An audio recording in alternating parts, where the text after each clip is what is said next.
और जब वो वहाँ पहुँची तो ऑलरेडी उस पे कोई मेहंदी लगा रहा था। तो ये चीज़ काफ़ी ज़्यादा कॉमन है। क्लाइंट हैंडलिंग पे एक वीडियो बना दीजिए ना, स्पेशली जब वो आपके फ्रेंड्स हो, रिलेटिव्स हों या फैमिली के मेंबर हों। तो ये एक बहुत इम्पॉर्टेंट टॉपिक है, क्योंकि अगर आप कोई भी स्किल डेवलप कर लो अपने अंदर, सबसे ज़्यादा चैलेंजिंग पॉइंट तब आता है जब आपको क्लाइंट हैंडल करना है। इस वीडियो में मैं आपके साथ वही शेयर करने वाली हूँ। सही गाइस, नमस्कार, सत श्री अकाल, आदाब, कैसे हैं आप सब लोग? मैं हूँ दीक्षा और वेलकम है आपका अपने यूट्यूब चैनल में। सो बिना किसी देरी के चलते हैं वीडियो की तरफ। Let's get started. तो सबसे पहला जो टॉपिक इस चीज़ में आता है, मैं इस वीडियो में आपको जो अनदर मतलब अननोन पर्सन है, अननोन क्लाइंट है, उनका भी बताऊंगी, और जो आपके रिलेटिव्स या आपके ही फैमिली मेंबर हैं उनका भी बताऊंगी। ठीक है, तो सबसे पहले हम अननोन क्लाइंट की बात करते हैं। आपको जैसे सोशल मीडिया में आपने डाला है अपनी प्रोफाइल, मेहंदी, जो भी जिसको देख के वो आपके पास आए हैं, मान लो वो आपके पास आ गया, तो सबसे पहले आपको उनको कन्वर्ट करना है। क्योंकि क्लाइंट आया, उसने सबसे पहले क्लाइंट जनरली यही पूछता है कि आपके मेहंदी के चार्जेस क्या हैं। तो आपको वहाँ पे उनको चार्जेस बताने से पहले आपको उनसे कुछ चीज़ें पूछनी है, जैसे कि उनकी लोकेशन और उनकी शादी की डेट। क्योंकि उसमें आपको डेट पता है, ठीक है, और उस डेट पे ऑलरेडी आपकी कहीं बुकिंग है, तो आप उन्हें डायरेक्ट मना कर सकते हो, ज़्यादा लंबा खींचने की ज़रूरत नहीं है। अगर आप उस दिन फ्री हो तो आपके मन में होगा कि चलो उस दिन मैं फ्री हूँ, ठीक है। दूसरा लोकेशन है, और लोकेशन के बेस पे ही चार्जेस डिसाइड होते हैं। वो क्यों? क्योंकि जब भी हम मान लो आपके आसपास का ही कोई एरिया है, 2 किलोमीटर 3 किलोमीटर का वो है एरिया है, तो वहाँ जो आपके चार्जेस होंगे वो उस हिसाब से होंगे। वहीं अगर आपका वो जाना है 20 किलोमीटर दूर से, वो बुकिंग आई है 30 किलोमीटर से, वो बुकिंग आई है, हो भी सकता है कि आप वहाँ जा ही ना पाओ, तो आप वहीं पे उस चीज़ को स्टॉप भी कर सकते हो, उस कॉन्वर्सेशन को। तो इसलिए आपको इस चीज़ का ध्यान रखना है, क्योंकि अगर आप आसपास जाओगे तो आपका जो मेहंदी का चार्ज होगा, ठीक है, जो आपने सोच रखा है कि मेरी मेहंदी इतने में लगेगी, मेरी कोन्स इतने में आएंगी, और आसपास के हिसाब से कि आप मेरा किराया इतना लगेगा और मेरा टाइम इतना लगेगा, तो उस हिसाब से आप वहाँ पे चार्ज डिसाइड करोगे। मान लो आपने 3000 रखा है 2-3 किलोमीटर तक का, ये आपने उनको बता दिया कि भाई मेरा स्टार्टिंग चार्ज इतना है, ठीक है, और वहीं आपको मिल गया वो 20 किलोमीटर वाला, तो आप 3.5 बोल सकते हो या 4000 तक उन्हें बोल सकते हो। ये भी इंक्लूड कर देना कि इतनी दूर मैंने आना है, तो इस टाइप से ये चार्जेस रहेंगे, ठीक है। तो ये आपको उनको क्लियर कर देनी है। अब इस टाइम पे क्लाइंट्स आपको बोलते हैं कि आपके चार्जेस थोड़ा ज़्यादा हैं, कुछ कम नहीं हो सकता। मतलब मोस्टली क्लाइंट बहुत कम लोग ऐसे होते हैं, या फिर जब आप बहुत एक्सपीरियंस हो गए हो, खैर तब तो आपको इस वीडियो की ज़रूरत नहीं है। जब आपके पास बहुत सारे क्लाइंट हैं तब दिक्कत नहीं होती है। तब जो जनरली क्लाइंट आते हैं वो ऐसे बोलते हैं कि कितने चार्जेस हैं, ठीक है, एडवांस पे कर देते हैं। बट शुरू शुरू में क्या होता है, क्लाइंट जो है बहुत ज़्यादा डिस्काउंट का डिमांड करते हैं कि आप डिस्काउंट कर दो, ये कर दो, वो कर दो। तो आपके वैसे ही, क्योंकि स्टार्टिंग में बंदा अपने चार्जेस कम ही रखता है अपना काम स्टार्ट करने के लिए, तो उस टाइम पे आपको ये बोलना है कि हमारा जो काम है वो अच्छा है, आपको बहुत अच्छा काम मिलेगा, कम मत करना, ठीक है।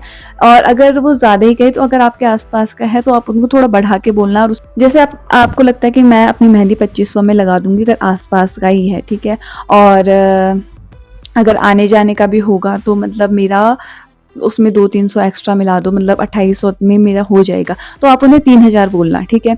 तो जब वो कम करने के लिए बोले तो आप 2800 कर लेना, मतलब आप चार्ज उतना ही लेना, पर आपको बढ़ा के बोलना पड़ेगा। जैसे कि दुकान में दुकानदार करते हैं, जैसे आप कपड़े लेने के लिए जाओ तो पहले आपको बढ़ा के बोलेंगे, फिर आप और मतलब सभी ऐसे होते हैं कि बार्गेनिंग करते हैं, तो वो डिस्काउंट या वो कुछ भी कम नहीं करता, वो आपको उतने में ही जो है आपको कपड़ा देगा या जो भी सामान बेचेगा वो उतने में बेचेगा, वो अपना नुकसान नहीं होने देगा, ठीक है। तो ये चीज़ आपको ध्यान में रखती है। अब कुछ क्लाइंट होते हैं जो बहुत ही ज़्यादा करते हैं कि नहीं इतने में करो, 1000 रुपये में लगा दो, 1200 में लगा दो। अब इस टाइम पे भी आपको उनको मना नहीं करना है, आपको उनको बोलना है कि हाँ हम लगा देंगे, पर डिज़ाइन कुछ ऐसी रहेंगी। पहले तो आपको जो सबसे सिंपल डिज़ाइन होंगे, बहुत ज़्यादा सिंपल डिज़ाइन होंगी, और उन डिज़ाइन में मतलब कम से कम टाइम लगेगा पहले उन डिज़ाइंस को उनको बताने कि ये डिज़ाइन 1000 रुपये में लगेंगी या 1200 में लगेंगी। और उसकी लेंथ, जैसे एल्बो से हमारी ब्राइडल मेहंदी स्टार्ट होती है, तो उन्हें बोल देना कि रिस्ट लेंथ या बैंगल लेंथ से आपकी ब्राइडल मेहंदी लगेगी। सेम पैरों में भी यही होगा कि सिंपल गोल टिक्का वाली डिज़ाइन आ जाएगी, या फिर बहुत ज़्यादा सिंपल सिंपल सी जो डिज़ाइन है आप उन्हें वो सेंड कर दीजिएगा कि 1000 रुपये में या 1200 में ये वाली मेहंदी आप पे लगेगी, अगर आप चाहो तो कर सकते हो, ठीक है। तो ये चीज़ आपको बोलनी है, मतलब तो इस चीज़ में आप उन्हें ये भी नहीं ऐसे नहीं बोल सकते हो कि आपका बजट ही कम है, या फिर उनको ये नहीं बता सकते हो, बट आप उनके बजट के हिसाब से उन्हें काम दे सकते हो। तो ये आप उन्हें बता सकते हो ताकि उन्हें पता भी चल जाए कि हमारे बजट में इतना ही काम हमें मिलेगा।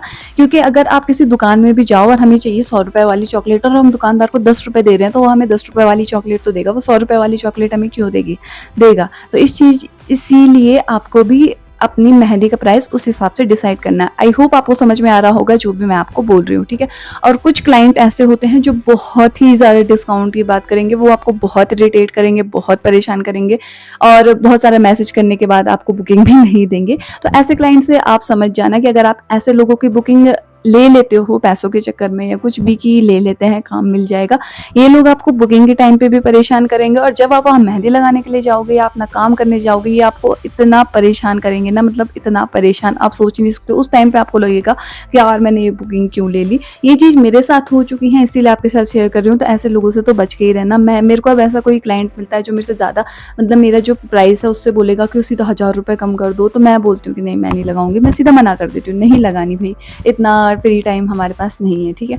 तो ये चीज़ आपको ध्यान में रखनी है। सबसे मेन और इम्पॉर्टेंट टॉपिक जिस चीज़ की वजह से मैंने ये वीडियो बनाई है और जिसने भी ये कमेंट करा है, मतलब उसने बहुत सही कमेंट करा है कि क्लाइंट अगर आपका रिलेटिव हो, फ्रेंड हो या फैमिली मेम्बर हो, उस टाइम पे हमें इस चीज़ को कैसे डील करना है।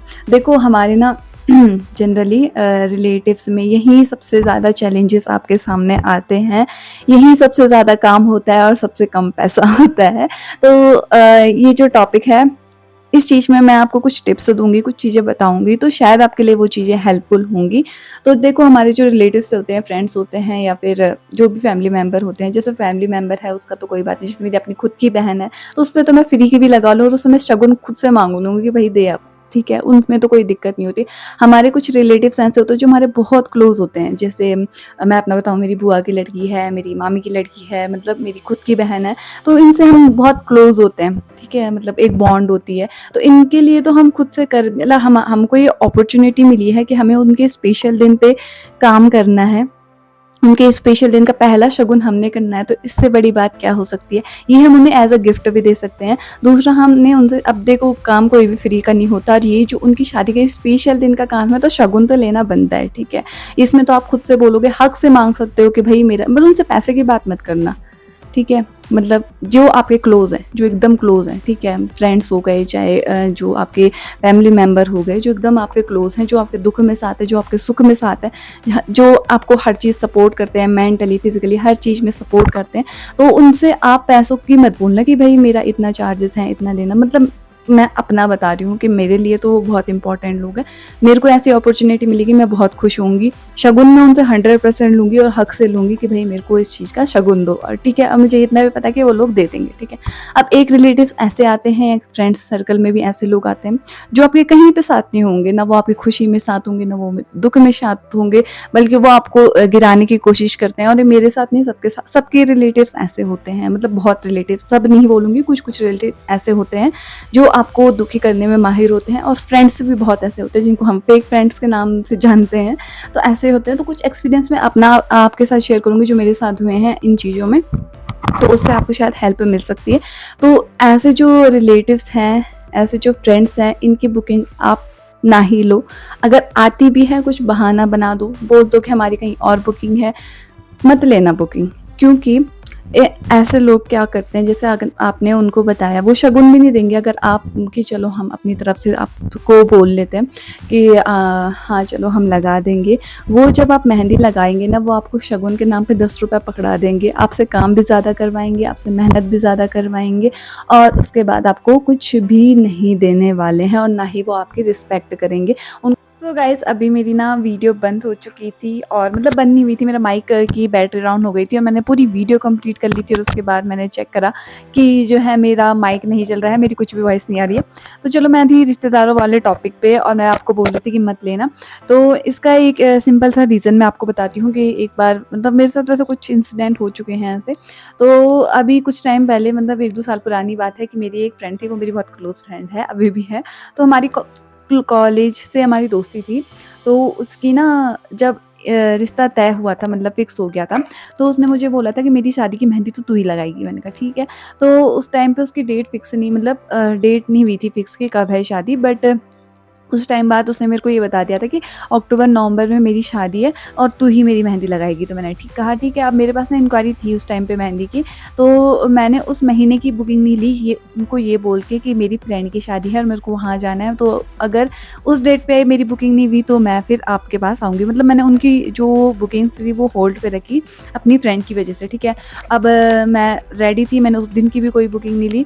तो कुछ टाइम के बाद क्या हुआ कि जैसे उसकी शादी क्लोज आने वाली थी, अक्टूबर नवंबर आने मतलब नवंबर में थी उसकी शादी, तो अक्टूबर में उसने मुझे कॉल किया बुलाने के लिए, और साथ में उसने बोला कि मेहंदी तो घर में ही हम लगा लगा लेंगे, ठीक है। मतलब कोई रिलेटिव है वो ही लगा लेंगे। तो मैंने उसको ऐसे करके बोला था कि बदतमीज़ लड़की, तेरी वजह से मैंने कोई बुकिंग नहीं ली उस दिन की और तूने ऐसे कर दिया मेरे साथ, मतलब ऐसे करके। तो मैंने मजाक मजाक में टाल दी थी, पर वो चीज़ बहुत गलत थी कि यार मैंने तेरे पे भरोसा करके उस दिन की बुकिंग नहीं ली और तूने मुझे को उसी दिन पे मतलब कर दिया। भले ही उसने मुझे 1 महीने पहले बता दिया था इस चीज़ को। तो ये चीज़ रिश्तेदारों में होती है। मेरी फ्रेंड के साथ भी ऐसे ही हुआ था कि वो उसकी बहन ने बोला था कि तू मेरे पे मेहंदी लगाएगी, उसकी खुद की बहन ने, और खुद की बहन बोले तो अपने रिश्तेदारों में बहन ने। और जब वो वहाँ पहुँची तो ऑलरेडी उस पे कोई मेहंदी लगा रहा था।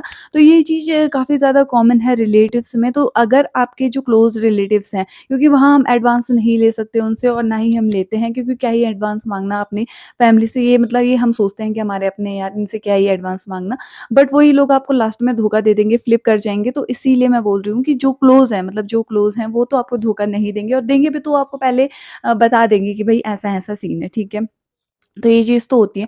बट जो ऐसे हैं कि जो आपके क्लोज़ भी नहीं हैं, जिनका देख के आपका मूड ख़राब हो जाता है या जो आपको मूड ख़राब करने में लगे हुए रहते हैं, तो उनकी आप करोगे ना, वो आपको उस दिन पहले तो बहुत ज़्यादा काम करवाएँगे आपसे, जैसे मैंने आपको पहले भी बताया। दूसरा उस टाइम पे क्योंकि अपने ही घर की शादी होती है ना, तो बहुत सारे रिलेटिव्स होते हैं, ठीक है? तो उन पे भी मेहंदी लगानी होती है, और उनमें से अगर आपने एक को भी मना कर दिया ना कि मैं थक गई हूँ या मैं नहीं लगा रही, या मैं बाद में भी लगाऊँगी, भई वो इतना चिढ़ जाते हैं ना कि वो आपको 1-1 साल, 6-6 महीने तक सुनाएँगे कि भई उस लड़की ने, उनकी लड़की ने ना तो हम पे उस दिन मेहंदी नहीं लगाई थी या उसने हमारा काम नहीं करा। अब यार ये थोड़ी होता है कि हम लोग मशीन हैं, हम भी तो वहाँ एन्जॉय करने आए हैं और हमको तुमने काम पे लगा दिया, तो ये चीज़ होती है। तो इन चीज़ों से आप बच के रहना, जितना ज़्यादा बच के रह सकते हो। तो यही मैं आज की वीडियो में शेयर करने वाली थी। आई होप आपके लिए वीडियो हेल्पफुल हुई हो, और पिछली जो मैंने क्लिप्स बनाई थी उसमें बहुत कुछ शेयर करा था। अभी जो है ये छोटा हो गया है। बट आई होप आपको समझ में आ गया होगा जो भी मैं कहना चाहती हूँ। सो बस यही शेयर करने वाली थी। Thank you. Bye bye.